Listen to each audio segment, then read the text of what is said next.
This is my cat scratching post. As you can see, it's not in good shape. The cats have had this for 10 years. I've done a little bit of repair work on it before, but I have decided I'm gonna fully commit to this and cover the whole thing. The first thing I needed to do was to get some carpet.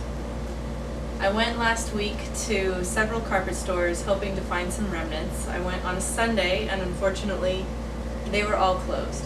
So my friend and I went around the back and found this in the dumpster at one place.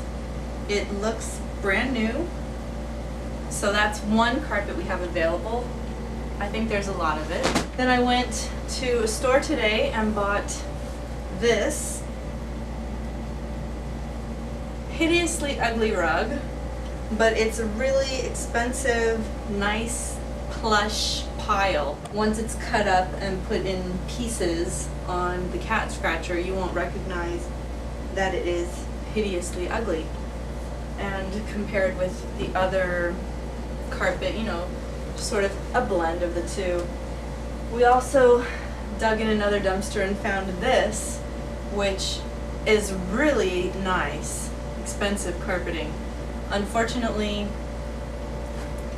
I don't think with these little scraps I'm gonna be able to cover it. And I think it's so expensive and nice, I would have a tough time. I don't think the staple gun will go all the way through. So even though it's lovely, I don't think it's destined to be a part of my new cat scratcher. The other supplies I need for this endeavor are something to cut the carpet with, a pair of pliers, and a flathead screwdriver.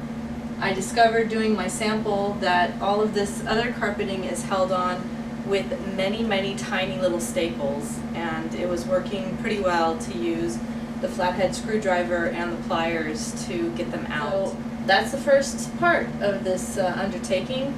Get rid of the old carpeting.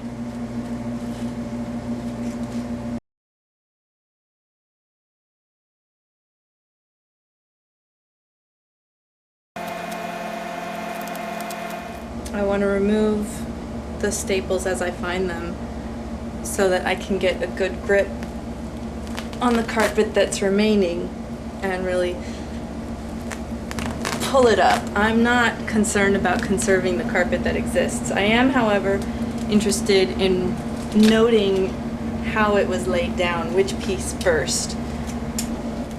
Also, as I cut the carpet off, I should notice where the seams are so I can make my pieces a similar shape. So I'm getting covered in cat hair and dried carpet glue.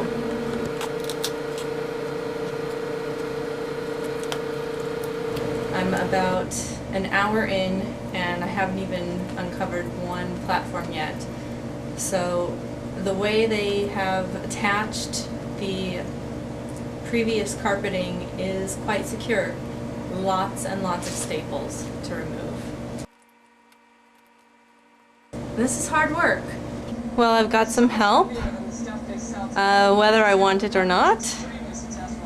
And here I am making some progress, a little bit of progress. Got around the corner. Now hopefully I can just pull, more help, and get that off the underside. So getting close to just having cleaned off this platform and this pillar, and that's about 2 hours of work cleaning this off.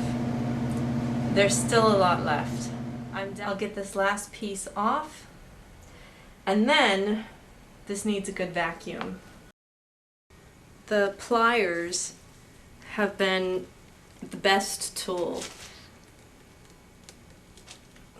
They've really been invaluable in helping me pull this carpet off, getting a good grip, and in pulling out the extra staples that are left behind.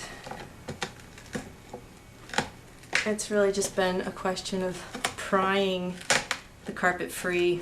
A lot of times the staples don't come out, and then I have to go back over it with the pliers to to remove the staples that are left behind because they're partially exposed and I don't want them there.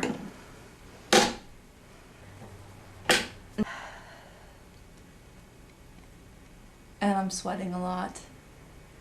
And there's tons of carpet glue everywhere. You can see the mess that I'm left with here.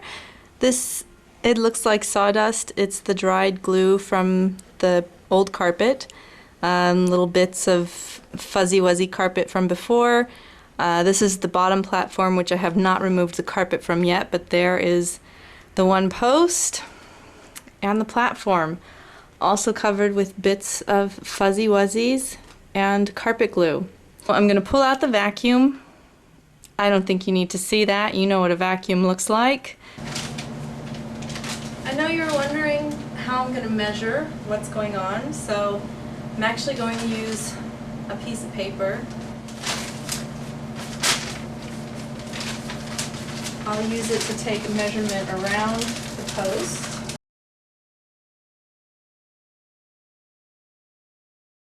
And then based on that, I know how long to cut the length. And then once I've cut the strip that length, I'll come back, I'll measure the height, same way, and cut the carpet correspondingly. Kitchen shears win over fancy cutting tool. FYI, the plushy carpet's really hard to cut. I've decided, since I already have the one post done in the Berber, I'm gonna go ahead and do the posts in the Berber and the platforms in the plushy carpet. So here I'm gonna cut the Berber piece. I've cut the plushy piece and then staple them on.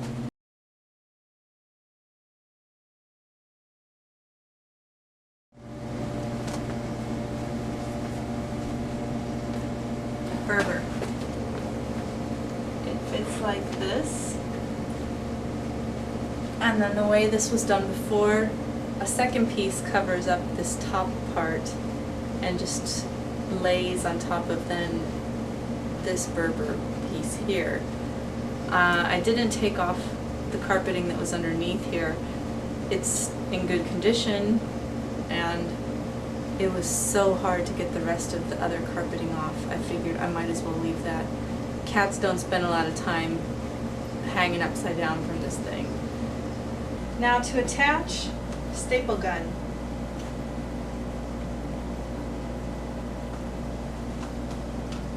Just to secure it in place, I'm going to put a couple of staples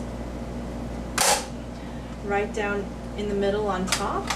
No real plan on where I'm putting the staples, just wherever it seems like a staple would help make it secure. Now they did have just a knot of carpet in the corner. We'll see if my staple gun can manage that or not. I might end up having to revisit the corners and figure something else out.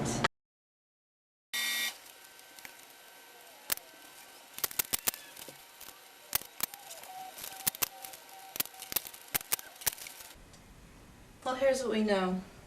The Berber is a lot easier to work with than the high quality plush carpet. But at least it's not naked.